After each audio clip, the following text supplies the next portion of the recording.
Okay, so this is the wooden crate that I've made. It's mainly just out of some light studs and some plywood. The sides and everything has been reinforced with some good screws and wood glue, so it's fairly stable. And I also added a middle support that goes along back here, so then you can hold all the weight. So the ray gun is on here in the box. So first of all, you've got to remove all the screws that are placed all along the outside.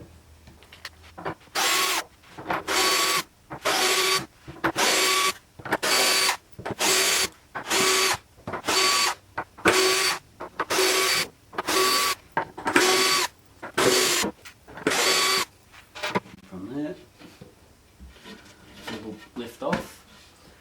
Now I'm filming this in advance, so I actually haven't put any padding on the inside just yet, as well as marked the outsides with fragile in this way up. So the next step to do is remove, there's 2 screws on either side that holds this piece, so the top of it doesn't cave in. I'm just going to use a sanding block just so the wood doesn't smash down and hit the mystery box.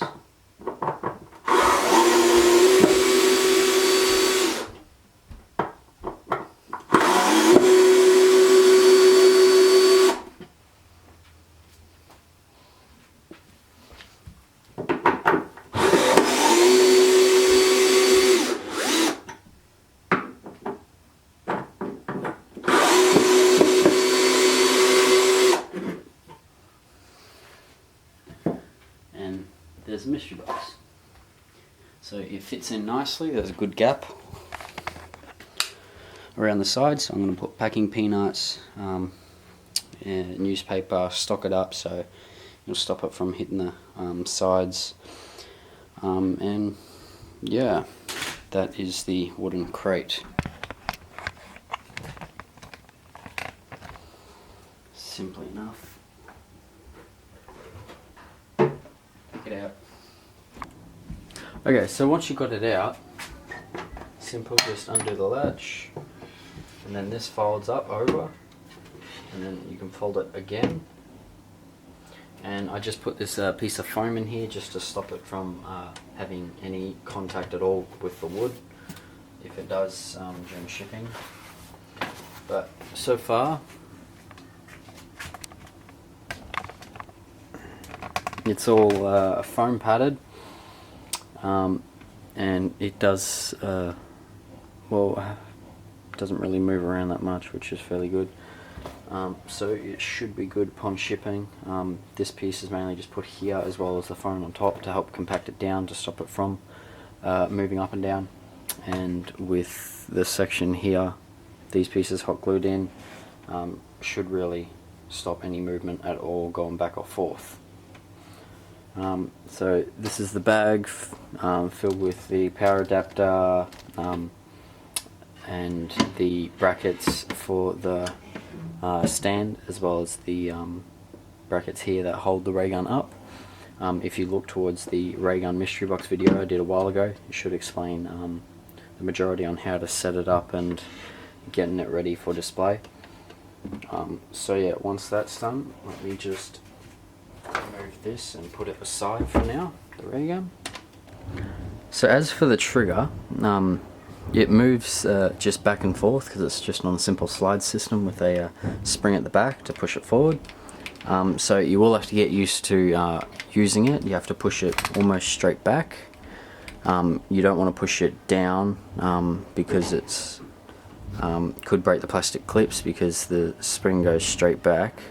If you push it down, it could potentially break these little plastic tab things that go into there that make it yeah, fit in quite well. So you have to get used to using it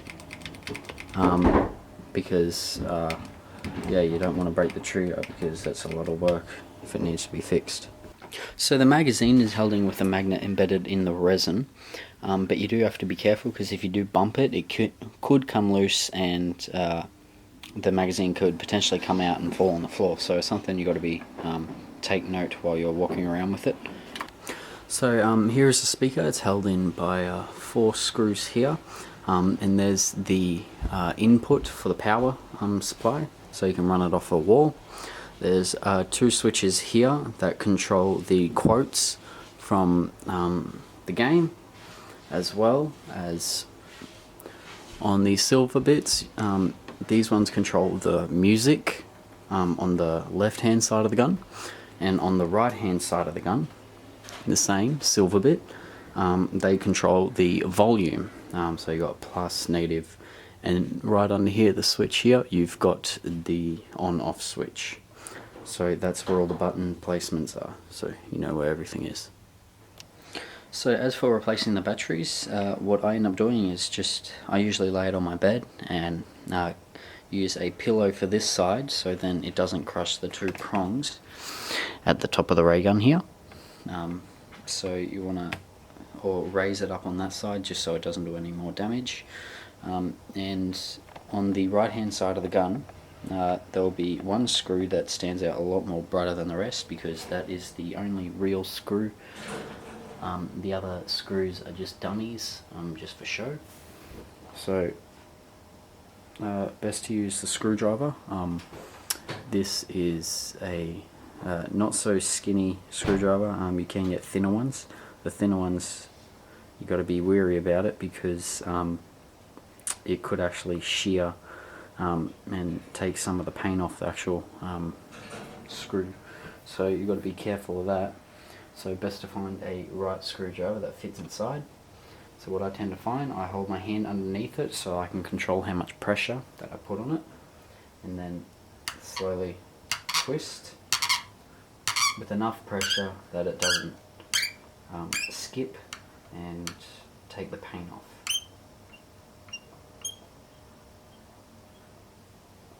So from there, let me just, take that out now. And now what you want to do, there's a little tab at the top here. I'm just going to go get a pair of tweezers and do that. So what I'm going to do is just use these pair of tweezers and just levy up that notch a little bit, enough that I can get my fingers in. And what we want to do is basically slide it up, because there is a tab on the bottom of it that connects into the bottom of here that holds the bottom in place. And then you'll reveal the battery holder. This will not come with batteries. This is just so I can turn it on. I'll show you. Also, if you don't know, when you turn it on, the mag isn't in. It's going to give you the reload sound. But if the mag's in, then it will give you the turning on of the actual ray gun sound. So that's because of the design of the boards. So this switch here controls the wall plug. So currently it is in the off position.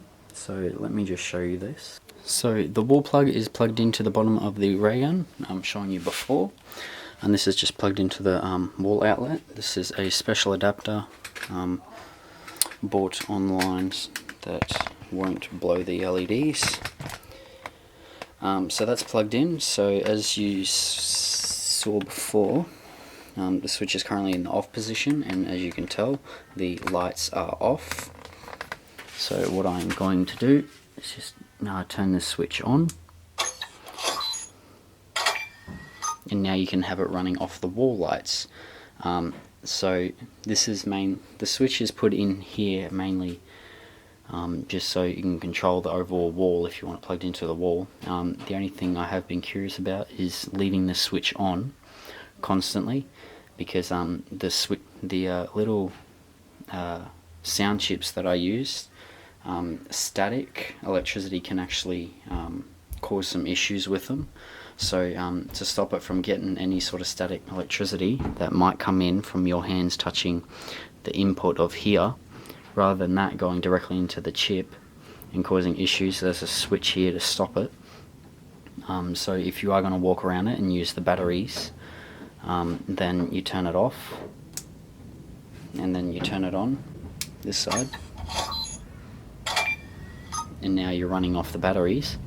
But if you turn them on now, you can see the difference. That's 4.5 volt, and the batteries are slightly a bit less.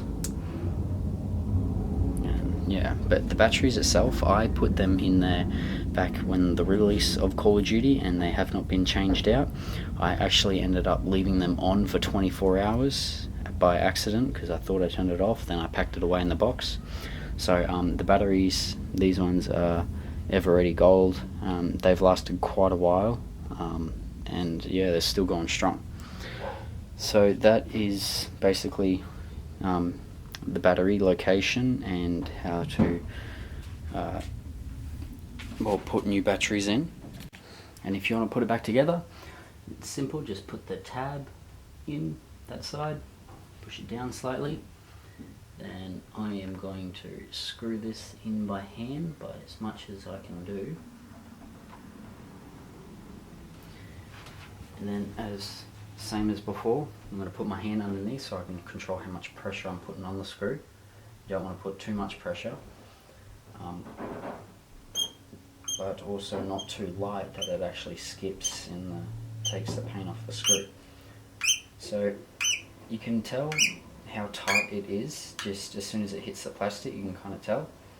So you don't want to go too tight, as the screwdriver will skip on the screw and it'll take off the paint on the actual screw. Yeah, so that's how you put in the screw and put in new batteries. And yeah, then you put it back on the display stand and you're ready to go. As I'll state again, this gun is mainly made for display purposes only, and I wish all the best of luck to the new owner and hope he has fun with it, or adding it to his collection.